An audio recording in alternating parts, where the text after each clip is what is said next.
All right, everyone, today we are going to learn how to multiply radicals, and this is really just going to extend on our understanding of just how to simplify radicals from what we learned yesterday. So we're going to start with what we call the product property of radicals, and you all have technically been working with this property, you just didn't know it had a formal name. And what the product property says is that you can kind of go both ways. You can take a radical and break it apart into two smaller radicals that multiply together, or you can multiply two radicals together to get one number underneath the radical. And so this is where you've been. You guys have been doing something like this, where you take the square root of 20 and you would simplify it. And so you would think, okay, what perfect squares go into 20? And so you'd come up with the square root of 4 times the square root of 5. Okay, so this is where we were, and we'd break down to get to this, and this would be part of our simplification process. Now what we're going to be doing is we are going to be going the other way. Like, we're going to see two radicals, and they're not going to be perfect squares, and so it's easier for us if we would just multiply them together and then simplify. So when it comes to multiplying radicals, you multiply the coefficients together, which the coefficients are the numbers on the outside. And then you multiply the radicands together. Those are the numbers inside the radical. And then lastly, you simplify. Okay, so if you guys look here, in this first example, I have the square root of 2 times the square root of 18, and I could, if I wanted to, I could break these down and have all these, radicals and try and match up pairs, but that can get kind of complicated. A lot of times it's a lot easier, rather than working with one or two, or working with two or more radicals, just multiply them together. And so if I do the square root 2 times square root 18, I get the square root of 36. And I should recognize that 36 is a perfect square. So the square root of 36 is just 6. That's it. And see how fast that was? So I always tell students, it is so much easier when you are multiplying to just multiply those two radicals together, get one, and then evaluate how you should simplify it, whether it's already a perfect square or if you do need to find a perfect square to pull out. So let's look at part B. So part B, if I do square root of 5 times square root of 10, that is the square root of 50. Now 50 is not a perfect square, so I would need to simplify this by seeing if there's any perfect squares that I can pull out. And so the first thing that comes to my mind is that the square root of 25 times the square root of 2 gives me 50. And I know that the square root of 25 is a perfect square, which equals 5, and then times the square root of 2. Okay, I'm going to skip letter C. Let's go to letter D.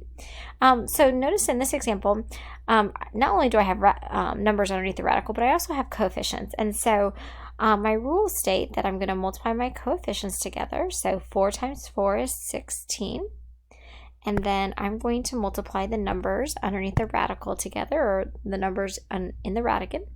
So I have the square root of 6 times square root of 6, which equals square root 36. And so now I need to analyze the number underneath the radical. Is it a perfect square or not? And I do see that the square root of 36 from above is a perfect square.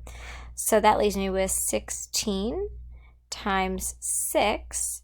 So 16 times 6, let's see. I'm going to do some work off to the side.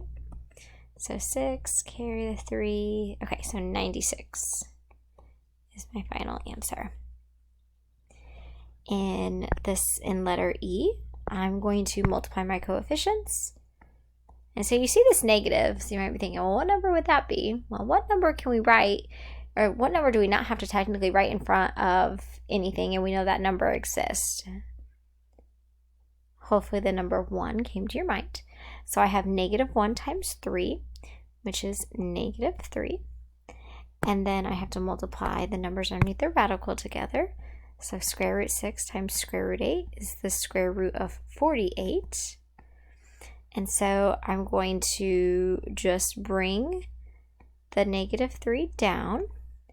and I'm going to use the perfect square method, and I know that 16 times 3 gives me 48. And so I'm going to bring that -3 down again. It's still sitting on the outside. Times the square root of 16, which I know the square root of 16 is 4, times square root 3. And then I can multiply my coefficients to get -12 times the square root of 3.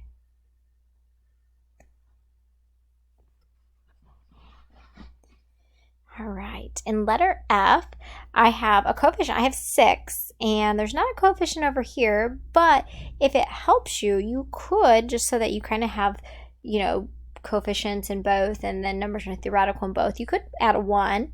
So then you're doing 6 times 1, which is 6, and then multiply the numbers underneath the radical together. So square root 15 times square root 10 is square root 150.